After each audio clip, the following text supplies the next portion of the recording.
Hello, dear folks. Welcome to the show, Jack Chow, on East West with G&E TV. As I come back from my little vacation, I noticed there is a little something even better than I left, which is the gasoline price.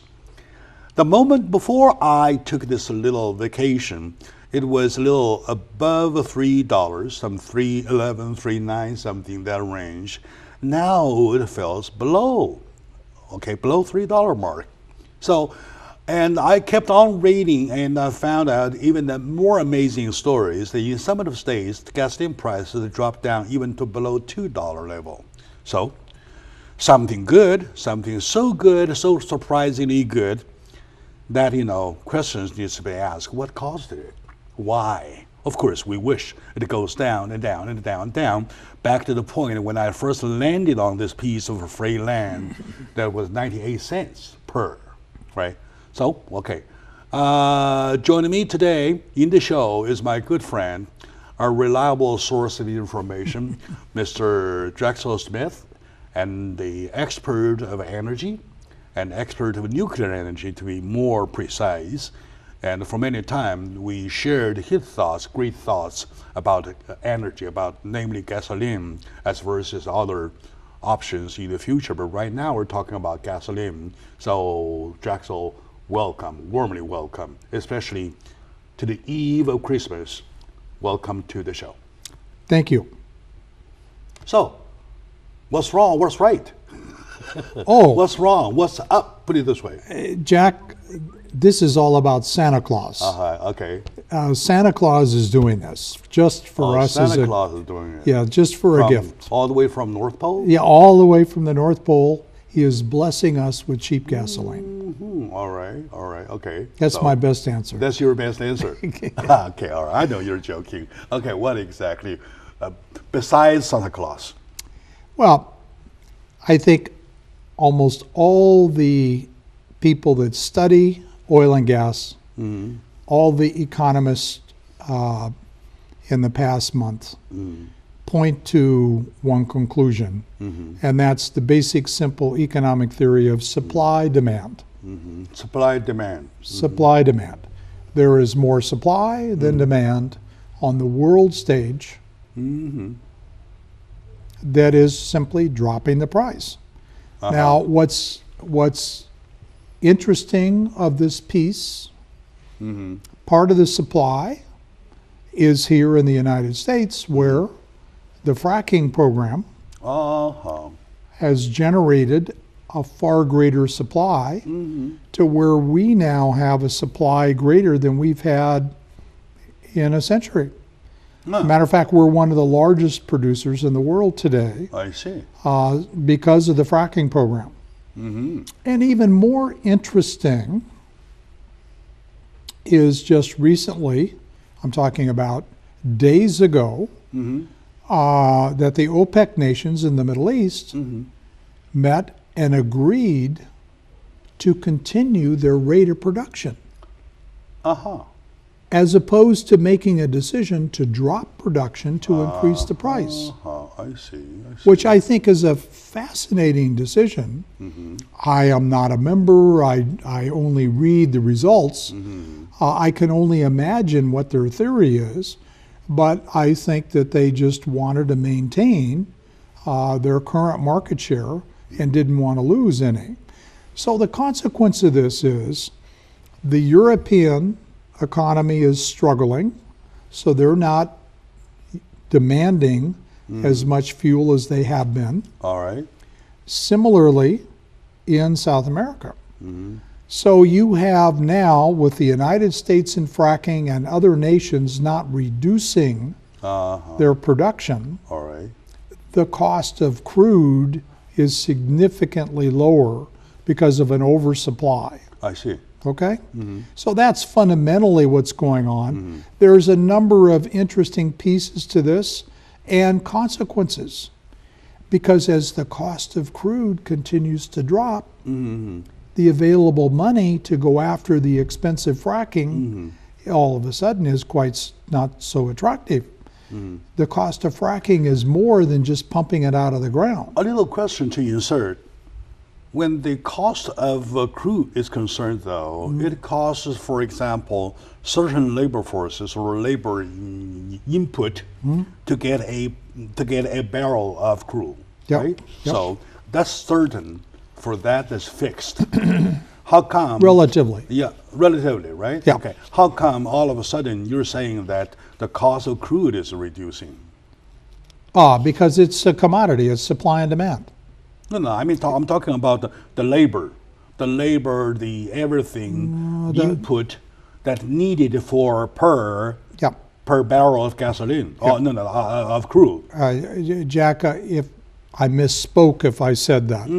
What I meant to say is the price of crude is dropping, Yeah. All right. Okay. not the Not cost. the cost of the crude, right? Okay. Good. Cost, price, Yeah, yeah, yeah. You're sometimes right, we you're right. interchange Yeah. those And in terms, between but they're very is different. In between is the shrinking of the profit. Exactly. I see. Exactly. Okay, Exactly. I see your point. So I see it's your the point. price of crude that is a commodity that's traded. I mean, people bid on the see. price of crude. Okay? All right. Okay. And as a matter of fact, futures right now, futures is when people bid on the price of a barrel in the future. The futures are even predicting a lower number, even continuing now. I So see. at some point, as the crude continues to drop and get closer to $50 a barrel, well, the impact will be on fracking is very expensive. They can't get to that number. Wow. And all of a sudden now, price versus cost, Middle East is losing a lot of profit. Venezuela's economy is in trouble because of all of their debt, and they're not getting crude. Their economy, and remember, Venezuela's oil is nationalized. So the profit, if you will, goes into the government. To the government. Right? Yes. Uh-huh. Their whole government model is based on something in excess of $100 a barrel. Now sweet crude is under 60. Yeah. So their whole economy is now struggling as a result of this. So I think that at some point it's going to level only because the market forces demand are going to say, I can't go any lower. Okay. You follow me? I see. You know, other Touch the floor. well, yeah, I don't really know personally where that is. I read a little bit, Yeah, of course. study for today's show. The recent Economist last week had an interesting article of sheiks versus shale, meaning oil out of the ground versus the U.S. fracking. All right. And where does the levelization happen?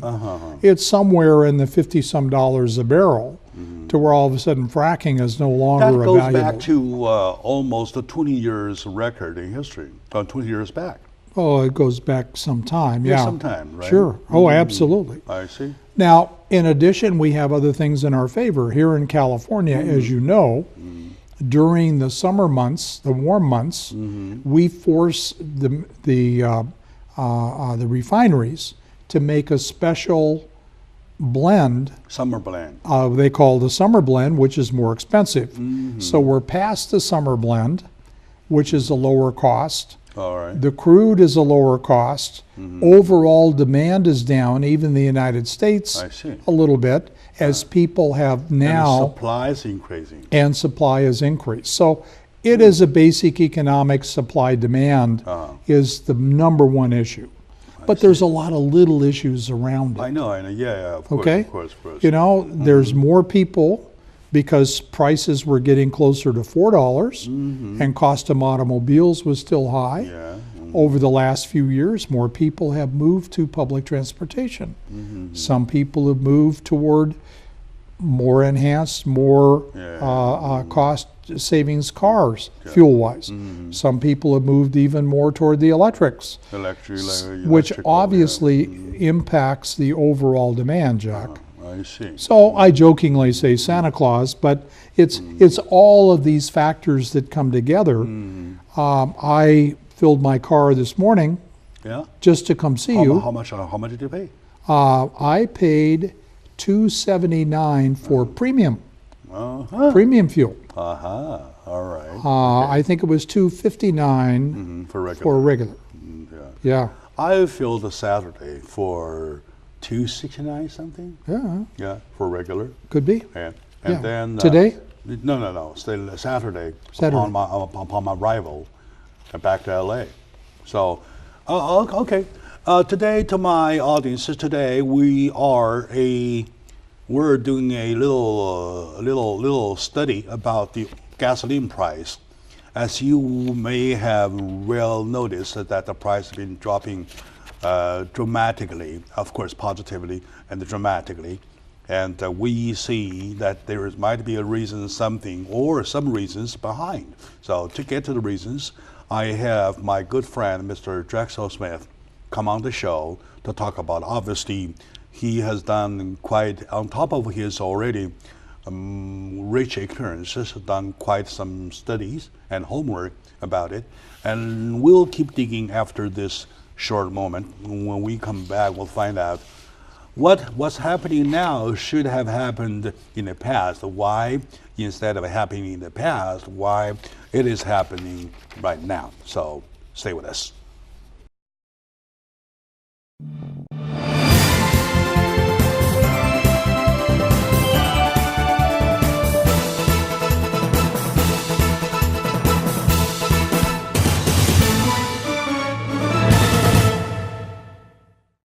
Hello, dear folks. Welcome back to the show. Jack Chow on East West Show with the GNE TV with my good friend Drexel Smith, an energy expert, talking about the gasoline price, which has been dropping down dramatically, of course, positively.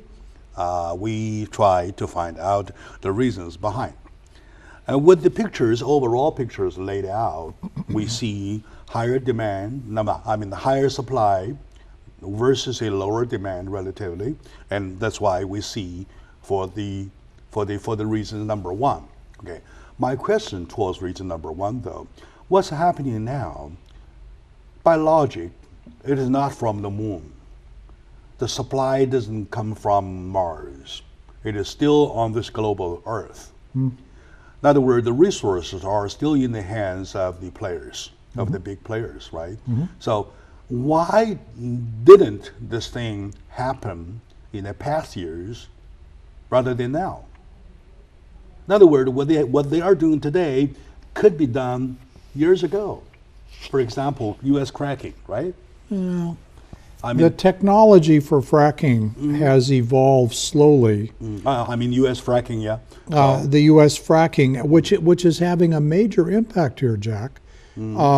And remember, as I've shared with you on previous shows, it's my judgment that the fracking technology is so new, even though it's producing great results right now, it is still unproven. And where it goes, I wouldn't necessarily place all my bets, okay? There's a lot of pushback in Texas and Oklahoma of fracking creating earthquakes.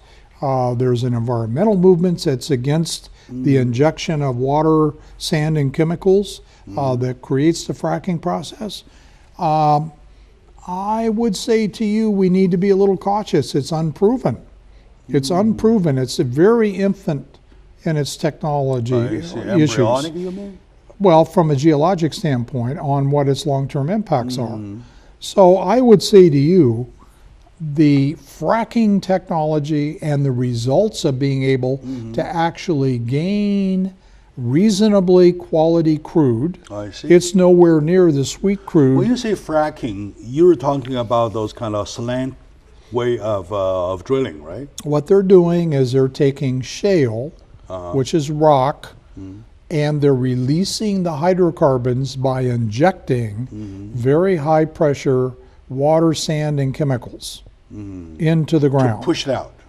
To release the hydrocarbons that are locked up in the shale. That's what's happening. I see. So some people say, oh my gosh, I've never had earthquakes, it's happening now. Some people are concerned about the chemical injection. And I think overall we need to be very careful as we embrace how long-term this is, There are some people that argue this is wonderful, it'll go on forever. I see. There are some people that are a little more cautious. I say to you, any technology that's relatively new needs a little time to play out before we completely embrace To be its long-term benefit. theoretically and practically proven. Yeah. I say to you, as I've said to you on several shows, to me, oil is a commodity that isn't an infinite supply. There is a fixed amount of supply. And as we continue to love to burn it in our automobiles, we are simply burning up something that takes millions of years to replace. Oh yes, of course, yeah. Okay, and I would prefer us to be moving more rapidly into other technologies. You've heard me say that. Yeah, of course. An interesting point. 3 years ago, for a gallon of gasoline, 80% of that gallon went to the crude oil. All right. Today, November of '94, with a retail price of gasoline at $2.91, only 62% of that is going to the crude. I see. Okay? Uh-huh. That's almost an 18-point difference in the price of your gasoline and how much the cost went to crude. 18% of a difference is by percentage, That's right. right? And if you're talking about the basis, which is $3 versus $2.80, $2.90 something. Yeah, the you're basis talking was about the even $2.27. greater- Yeah, 2.7. Yeah. 227 back in December of 2011, and 291 now. 80% was crude, All right. 62. Refining was actually a negative. The refiners were losing money back in 2011. All right. Today they're making 6%. Okay? The distribution and marketing was 10% 3 years ago, 17 now. In other words, the crude people makes more money. The Used to crude are make- making less. Yeah. They used to make more money. Now they're making less. Exactly. And the refineries Are now making a buck, are now making a little bit. They did not used to make a lot. and the retailers are making a little more. Taxes have gone from 12 to 15. All right. So the amount of taxes is I up. see. I see. Okay? I see. So the price to the consumer is down from 327 to 291. Yeah, yeah. Okay. In other words, in spite of the But little who's making the increase- money has yeah, changed dramatically. In spite of making a little more profit to the refineries, in spite of the tax increase and everything, we're still seeing a cheaper price. That's right. Which means that the crude people, right? They're making less, That's right. right? And now they're the key players. I see. They're the big guns. And as long as the Middle East OPEC nations continue their level, as long as fracking continues to perform, and as long as we have this oversupply than demand, we're going to continue to enjoy good prices. One other just fun thing to look at. Here is a newsletter that comes out I see. that predicts the probability Oh. of price of gas Uh-huh. out to next March. Okay? Uh-huh. And it says, The line dropping. well, it says you have 100% probability of the price being at least $2, but the probability comes way down to almost zero of the price being over $3.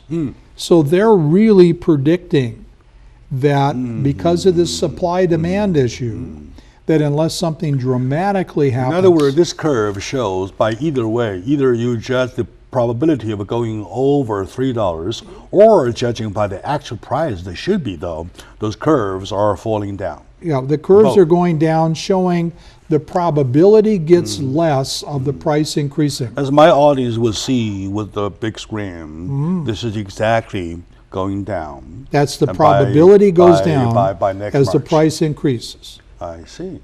I see. All So, right. so this prediction is the price will remain low through at least March, maybe get lower. Do you think the factors that cause the reduction will remain or will change, or even after March? Well, they obviously move continuously. And again, I spoke a minute ago of the floor because the floor impacts greatly the pursuit of producing new oil and the pursuit of research and development to pursue alternatives. So what happens is, as the crude developers get less and less money, they will pursue new oil less. So what happens is, in the future, we're not pursuing new activities. So eventually this supply-demand curve balances out, but they're not doing new things, which will drive the price up again into the future. I see. Again, you're dealing with a fixed commodity, Jack, where there's only so much of it in the world. Oh yeah, that's the And point. these silly games whole that are point, being yeah. played, you know, we saw a major jump in increase because the refineries had all shut down or limited refinery capability. Part of that was circumstantial. Part of that was the environmentalists shut one down and another one had a fire and this and this and this. So we had a few years ago where the price jumped way up.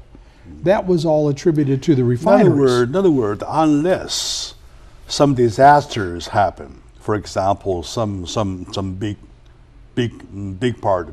refineries or a big oil field or whatever had an explosion of some kind, we will still continue to see this price level or even jumping down. The prediction is it'll continue to go a little bit lower through March unless there's a catastrophic piece. Yeah, some Remember kind of the elements. yeah. It begins with crude and the cost of crude. Okay? Okay. Then on top of that becomes the refinery process, where the refiners. Then you have the sales and distribution piece. Okay. Sales and distribution is the gas station owner that you buy from, and the cost to get it from the refiners to the sales house. I see. Okay? And then you have the other piece that's called taxes. And remember, the government is pushing more and more and more because they can't keep up with repairing the roads. They can't keep up with a lot of things. They're trying to tax you and me more for gasoline to give incentives to alternatives like battery cars. So each one of those functions plays a That role. sounds reasonable, yes. What's happening today, in answer to your question, what's pushing the numbers down? It's the crude. It's the crude. Okay, very good. All right.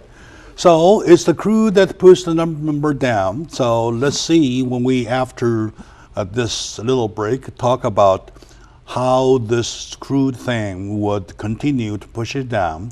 And also would like to peel off this layer of questions, to get into deeper perspective to see if there's any political or politics inside, either from the United States side, why do we start in fractioning, and also from the OPEC countries, see what's the motivation over there. If those are confirmed, though, we can see a better picture, we can see a better prediction. Otherwise, we'll still wait and see, right? So stay with us. We'll be right back.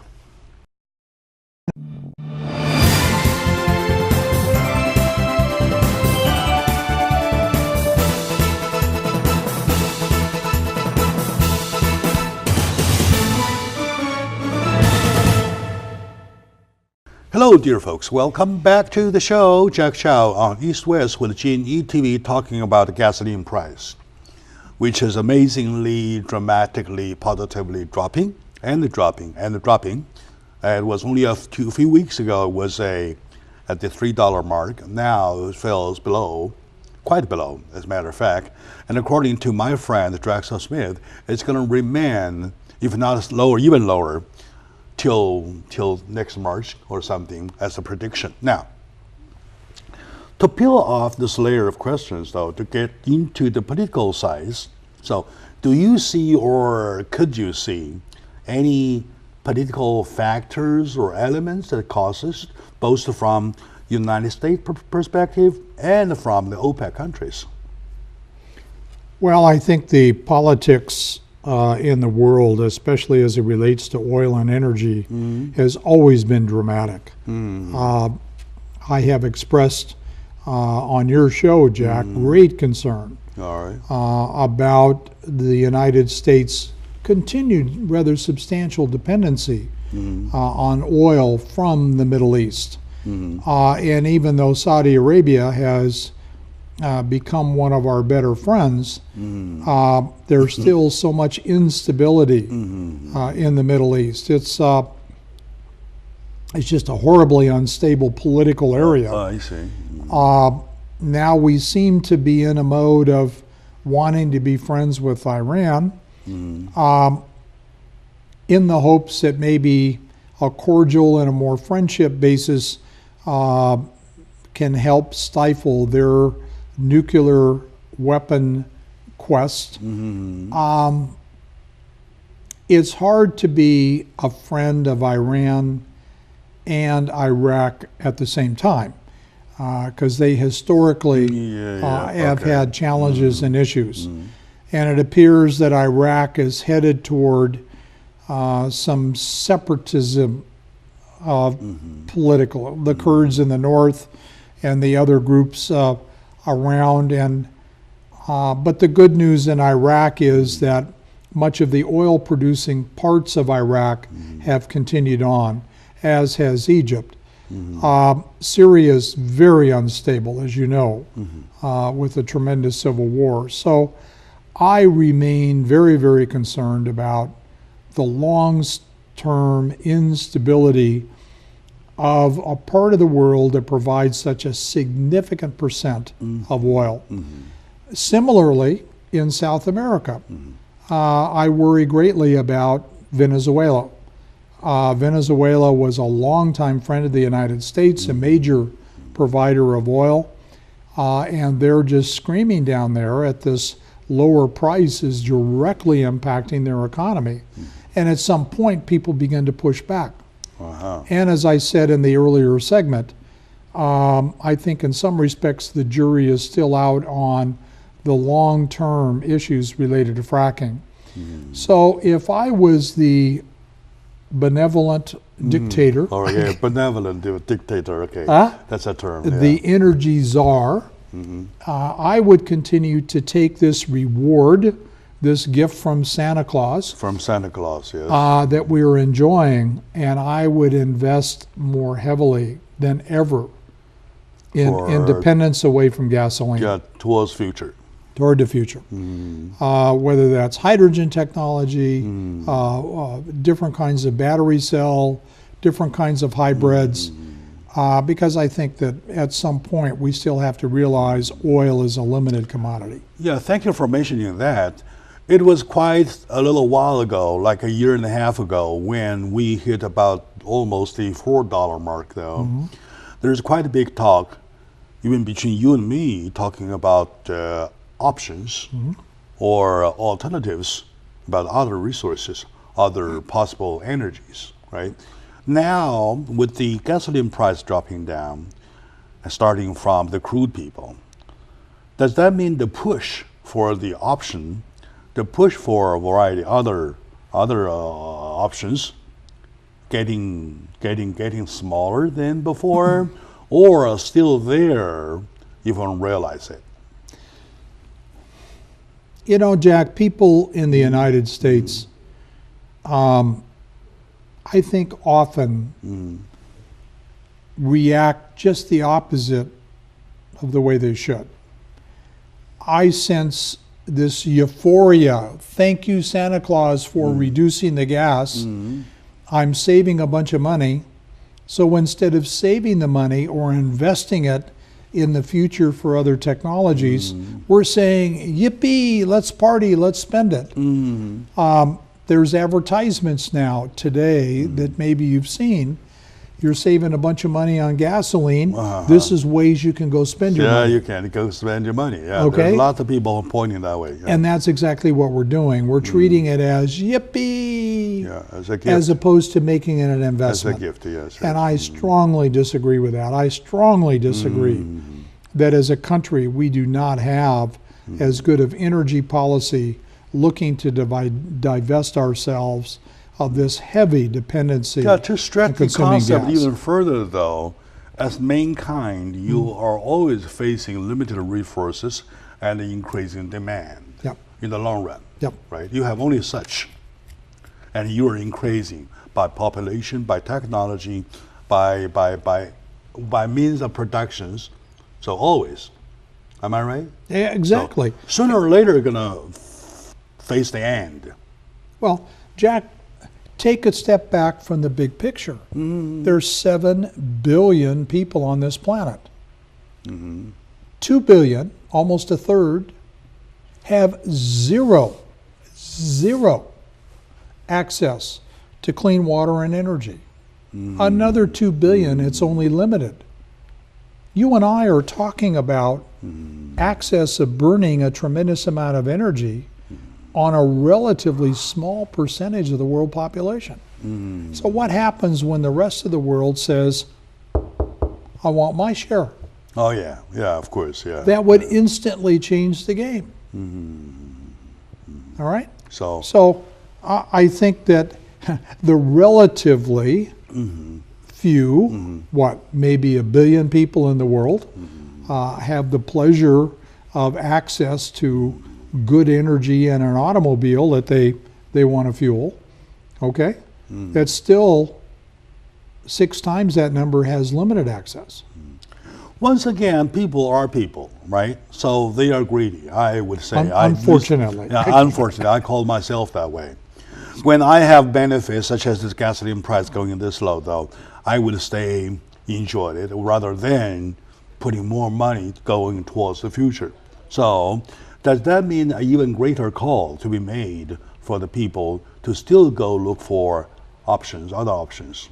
Well, I am not a fan of the government taking more people from the money and claiming to do something good with it. All right. But a very modest increase in the taxes of gasoline, if that money could truly be allocated toward encouraging new development of alternatives, I think would be a smart investment and barely seen.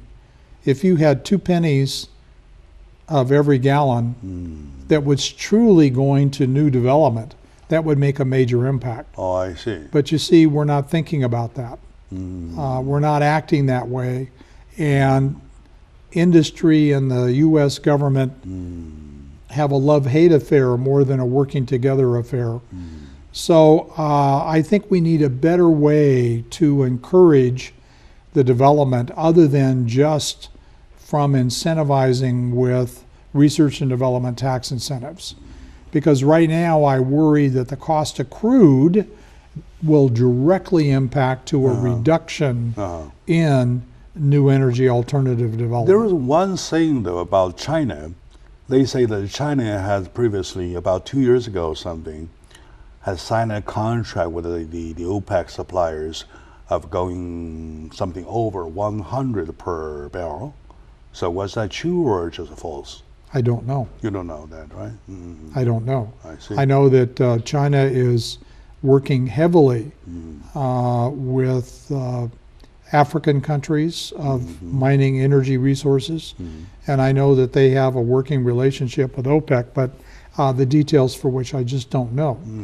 But remember, Jack, China is working aggressively hard to minimize fossil fuel burning for electrical generation and moving toward the desire to have 50 new nuclear plants in the next 15 to 20 years. They're bringing new nuclear plants on as we speak. So they're very aggressively moving toward minimizing their dependence on fossil fuels. I know you personally involved with the China nuclear energy programs. Yes, I was. And you are the senior lead consultant for China on behalf of a U.S. company, right? So how much do you know about the China as a longer plan? I mean, in the long range, mid-range and the longer range plan about going green or getting other options or alternatives, Well, whatever. China, as you know, made a deal with Westinghouse for the AP1000 power plant that Westinghouse designed and acquired 5 of those facilities. The first one is about ready to go online. It was a Westinghouse designed and provided power plant. Plant number 5 will be based on the Westinghouse AP1000 design, but will be a China provided facility. And plants 2, 3, and 4 will be a transition of technology transfer. I see. Now, no sooner did China sign the agreement with Westinghouse for the AP1000, it began to work on a new C, as in China, AP1400. CAP 1400. Which is a 40% larger plant, different safety systems based on the Westinghouse design, but it's a China version. And they are now competitively in the marketplace competing to sell the CAP 1400 around the world.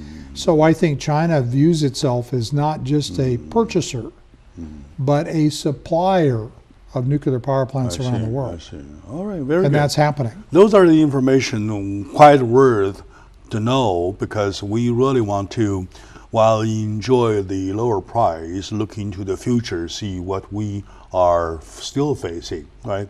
So with my good friend, Mr. Drexel Smith, we're getting the stories, getting the reasons behind the gasoline price, and also we want to open the window to our audiences to look into the future about our way out, right? So stay with us, and when we come back, probably we'll see the other side of the picture, which is this side.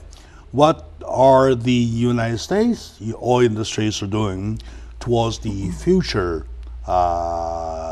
gasolines, right? Future energy. So stay with us. We'll be right back.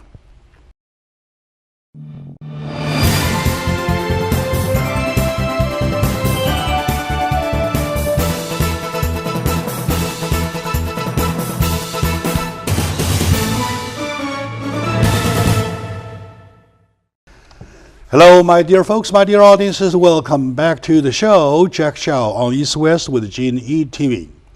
With the gasoline price dropping down dramatically, we feel quite happy. As my good friend Drexel Smith said, it is a gift from Santa Claus. So Santa is so good, and then from North Pole all the way to bring us a good price. But will this last forever? Will every day of next year be a Christmas day? So that's the question, right? And now, of course, we know that's not true. That's not really realistic. But to look into the future, though, the expectation could be that till next March, the coming March, the price, unless something catastrophic or devastating happen, we will probably see the good price. Now, seeing the bigger pictures into the future, though, we realize that China is doing a great job by putting up their 5 plans towards the future options or alternatives, by which Mr. Drexel Smith are heavily involved as a senior consultant. So, do you see the same thing that's happening here in the United States towards the future? Well, let's look at the pieces. Under the last president, President Bush, he encouraged the development of nuclear by reducing liability, by increasing incentives, doing a number of things. And every time the industry got some traction to move forward, something would inhibit it. And we're seeing more decisions of closing plants prematurely, like here locally with the Southern California San Onofre plant, with its trouble with the steam generators, that they chose to close instead of replacing the steam generators again. I see. And their decision was more based on the uncertainty with our regulatory process in working with them as opposed to being an adversary. And that dramatically affects the investment community. So are there some new plants being built? Yes. There's two. When you say plants, you see nuclear plants. Nuclear plants, Good. nuclear plants. Okay. There's two under construction, but it's when I read of the current lack of Congress willing to appoint a new commissioner for the Nuclear Regulatory Commission, that is the agency that oversees and directly impacts the regulatory world. The investors continue to get nervous, Jack. So I see power generation as struggling in our country, primarily due to government policy. I see. And I worry about that. I worry because that's not where the issue should be.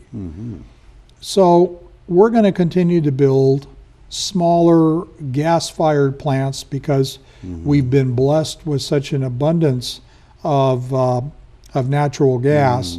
We seem to be in love with smaller gas turbine facilities. We have some mammoth solar facilities that have been put in, which I worry is the possibility of an environmental catastrophe. When I see square miles of glass mirrors, I worry whether that's the smartest move. So I think from a energy, electrical standpoint, I think the United States is still not in a good direction. I think that the impact of the government demanding higher mileage rates on newer cars is beginning to have a significant impact. You see cars today, fewer and fewer of the big 8-cylinder engines, more of the smaller hybrid, very sophisticated cars. Gas mileages are now in the 30s miles per gallon as opposed to the teens. So that will have an impact positively in this supply-demand question.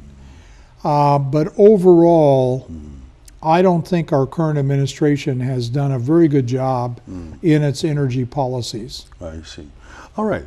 To look at the same problem from another perspective, though, about the investing market, I know lots of folks are investing or have already invested in the gasoline industry because looking at the pictures from point of last year or year before, though, they did a big deal. Now, do you think it's time for them to get out or shift to something else or stay there for another hike? In investment advice, I will not share, Jack. It's I too see. risky. It's not my expertise. Not your expertise, right? And I would hate for any of your viewers to make an investment decision based on information. Upon yours. I would rather talk about good California wine Oh, yeah, that I think is a little more predictable. Let's do that. And the growing wine industry in China. Cabernet Sauvignon. Oh. That kind, right? The Merlot. Okay, so, all right, probably we can bypass that question. To take the overall picture, though, when that expectation of going towards even coming next March, so, do you think going hybrid, the electricals, still a direction, still a big push? Do you think the gasoline price coming down will also drag the push down of going automobile-wise smarter? Well, right now there's still a significant number of government incentives that make buying an electrical or a hybrid car practical. I think at some point, government's going to say, I've given you all the incentives I'm going to give you. And I worry that when those incentives go away, that'll be a very hard decision for a consumer to make. Right now, it's a fairly easy decision to embrace the electrical car because of all the incentives. It's cheap, and they can get almost free electricity in many places to recharge. I know, but the sale price is still high. You're talking about $80,000 per car. In some cases. But by the time you get all the tax breaks and special incentives and and the cost of fuel, and you look at that and plot it out over 5 years, it's a bargain. It is? Oh, absolutely. I have some friends of mine that live in a complex to where the electrical charging stations are provided at no cost. And they work in a building where they provide electrical charging at no cost. And I have some friends that commute every day and have yet to buy their first gallon of gasoline. In other words, their energy is free. They're driving for free. They're driving for free. Ah. Now, how long does it take when they got tax incentives to buy the car, and they're getting all these incentives at no cost to operate the car? Boy, that's a Like pretty say in my powerful thing. case, I do 200 for on a monthly basis. So 1 year would mean 24. But you drive a luxury car. Well, my car is not luxury. And you just have the a chauffeur. average. And No. Just a average car, like average Joe and Sue drive in the United States. Right now, you're talking about 2,400 per year, and you stretch it into 5 years. You're talking about 24, almost. 2,400 is the cost to operate. Yeah, and you're talking about over 12,000 within the 5 years. So put the 5 years on top, though. I'm paying, like say, my car probably 40. Now you're with the 12 on top. Yeah, but you you're can buy an talking electric about- car today. You're talking about 52, and still cheaper than $80,000. Yeah, So- but you don't have to buy a Tulsa car. You can buy a lower cost smaller car, and then a little toy thing. Yeah, so like a German Beetle, something like that kind, right? Yeah. Anyway, so it's something, after all, good to try. Well, anyway, while enjoying the benefit of the lower gasoline price at this moment, what right it is, you can still think about a better way in the long run to join the party. Am I right? Gasoline is cheap enough that you can go to drive easily to Las Vegas, where you can make a different kind of an investment. Oh yeah, you can lose money too if you drive to Vegas, right? All right. So to wrap it up, to my dear audiences, this is the gift from Santa by us or through us to you, to the audiences, about our explanation, about our study of the gasoline price. And also, more importantly, it's our prediction of saying that until next March, we are probably, unless something catastrophic happened, enjoying the good price benefit. We hope. Yeah, my appreciation goes to my audiences with my sincere wish to you a Merry Christmas and Happy New Year. And also to you, Director Smith, the same Merry Christmas and Happy New Year. And everybody enjoy the holidays. And we'll see if that's true. All right, so we'll continue enjoying the benefit. Thank you very much. And Merry Christmas to you. It's an honor to be with you. Thank you.